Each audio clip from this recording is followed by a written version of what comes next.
Phone ట్యాపింగ్లో ఒక big update అయితే కనబడతా ఉంది. సో ఈ కేసులో ప్రధానమైనటువంటి నిందితుడు ప్రభాకర్ రావు తర్వాత ఎవరైతే ఐ న్యూస్ అధినేత శ్రవణ్ రావు ఉన్నాడో నిన్న సాయంత్రం అరెస్ట్ కావడం జరిగింది. ఈ ఎక్కడైతే ప్రభుత్వంలో ఉన్నటువంటి ఈ పోలీస్ డిపార్ట్మెంట్ ముఖ్యంగా ఎస్ఐబి ఏదైతుందో ఎస్ఐబిలో కీలకంగా ఉన్నటువంటి ఎవరైతే ఫోన్ ట్యాపింగ్ చేయడానికి ఒక వింగ్ ఏదైతే ఏర్పడ్డదో ప్రభాకర్ రావు నేతృత్వంలో వాళ్ళతోటి ఈ శ్రవణ్ రావు అనేటువంటి వ్యక్తి కలిసి ఇటు ప్రభుత్వంకి ఇటు ఎస్ఐబి అదేవిధంగా శ్రవణ్ రావు ఈ మూడు దాంట్లో 3 డాట్స్ ద్వారా ఫోన్ ట్యాపింగ్ అనేది చాలా స్పష్టంగా జరిగిందనేది చాలా స్పష్టంగా తెలుస్తోంది. ఈ క్రమంలో శ్రవణ్ రావు అరెస్ట్ ఇప్పుడు రాజకీయ వర్గాల్లో కలకలం రేపుతా ఉంది. సో పరిస్థితి ఏంటంటే ప్రభాకర్ రావు ఏమో రావాల్సిన అవసరం అయితే చాలా స్పష్టంగా కనబడతా ఉంది. ఆయనకు ఆల్రెడీ ఉన్న అవకాశాలన్నీ కూడా అయిపోయినాయి. సుప్రీంకోర్టులో వేసిండు, అక్కడ క్యాన్సిల్ అయింది.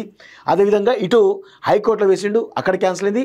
శ్రవణ్ రావు సుప్రీంకోర్టులో నుంచి తెచ్చుకున్నటువంటి రిలాక్సేషన్ ఏదో దాన్ని బేస్ చేసుకొని నాకు ఇవ్వండి అంటూ హైకోర్టుకి వెళ్ళిండు, అక్కడ క్యాన్సిల్ అయిపోయింది. మొత్తానికైతే అన్ని దారులు ప్రభాకర్ రావుకు మూసుకుపోయిన నేపథ్యంలో ప్రస్తుతం శ్రవణ్ రావు ఎవరైతే ఉన్నారో ఆయన నిన్న అరెస్ట్ కావడం కూడా జరిగింది. సో ఇప్పుడు శ్రవణ్ రావు అరెస్ట్ అయిన తర్వాత ఖచ్చితంగా ప్రభాకర్ రావును ఈ మధ్యలోనే తీసుకొచ్చేటువంటి అవకాశం అయితే చాలా స్పష్టంగా కనబడుతుంది. ప్రభాకర్ రావు కనుక వచ్చి ఈ ఏదైతే ఫోన్ ట్యాపింగ్ అంశంలో చాలా కీలకమైన విషయాలు ఆయన దగ్గర ఉంటాయి. ఎందుకంటే వీళ్ళందరూ ప్రణీత్ రావు నుంచి మొదలుపెట్టుకుంటే భుజంగరావు, తిరుపతన్న, శ్రవణ్ రావు అందరూ కూడా కేవలం ప్రభాకర్ రావు పేరే చెప్తా ఉన్నారు. సో ప్రభాకర్ రావు వస్తే ఎవరు అసలు దొంగలు ఎవరు అనేది తెలిసేటువంటి అవకాశం అయితే ఉంటుంది. అందులో అందరికీ తెలిసిన విషయమే కేటీఆర్, కేసీఆర్ వీళ్ళందరూ కల్వకుంట్ల కుటుంబంలో అందరూ హరీష్ రావు కావచ్చు, కవిత కావచ్చు, మిగతా వాళ్ళందరూ కూడా బుక్ అయ్యేటువంటి అవకాశాలు అయితే చాలా స్పష్టంగా ఉన్నాయి. దీనిలో నేను ఇంకొక అంశం కూడా చెప్పదలుచుకున్నాను.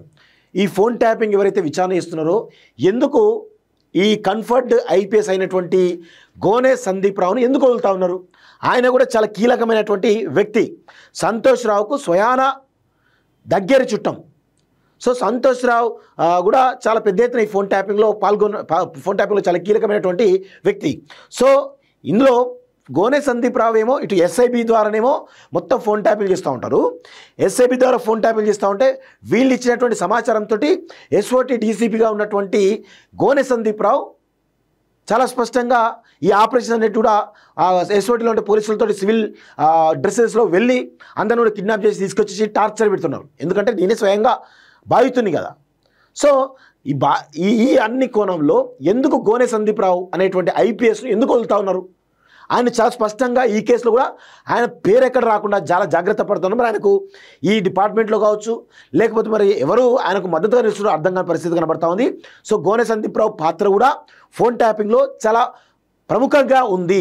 సో ఆయనను కూడా ఈ ఫోన్ ట్యాపింగ్లో విచారించాల్సినటువంటి అవసరం అయితే ఉంది అనేది నేను చాలా స్పష్టంగా చెప్పదలుచుకున్నాను. సో ఈ క్రమంలో అసలు శ్రవణ్ రావు అరెస్ట్ గల కారణాలు ఏంటి? వీళ్ళు ఎంత దుర్మార్గులు అంటే ఎంత చాలా దారుణంగా ఫోన్ ట్యాపింగ్ చేయడం ద్వారా ఇటు వ్యాపారులను కావచ్చు, ఇటు కొంతమంది రియల్ ఎస్టేట్ వ్యాపారం చేసుకునే వాళ్ళని కావచ్చు, మాలాంటి వాళ్ళను ఎంతోమందిని కూడా ఇబ్బంది పెట్టిన దాఖలు చాలా ఉన్నాయి. సో ఇలాంటి వాళ్ళని ఎందుకు వదలాలి? అసలు వదలొద్దు అని చెప్పేసి చాలా స్పష్టంగా చెప్తాను. దీని వెనకాల ఉన్నటువంటి అసలు దొంగలను పట్టుకునేంత వరకు ఈ కేసు ఇంకా ముమ్మరంగా దర్యాప్తు సాగాల్సిన అవసరం అయితే ఉంది అనేది నేనైతే స్పష్టంగా కోరుతా ఉన్నా మిత్రులారా. ఒకసారి శ్రవణ్ రావు అరెస్ట్ గురించి చాలా డీటెయిల్గా మనం మాట్లాడాల్సిన అవసరం అయితే ఉంది మిత్రులారా. చూడండి, ఇక్కడ విదేశాల్లో ఉన్నత విద్యను చదువుకోవాలని అనుకుంటున్నారా? అయితే వెంటనే ఫ్లైగ్రాడ్ ఓవర్సీస్ ఎడ్యుకేషన్ కన్సల్టెన్సీని సంప్రదించండి. మీ విదేశీ కలలను సాకారం చేసుకోండి. ఫ్లైగ్రాడ్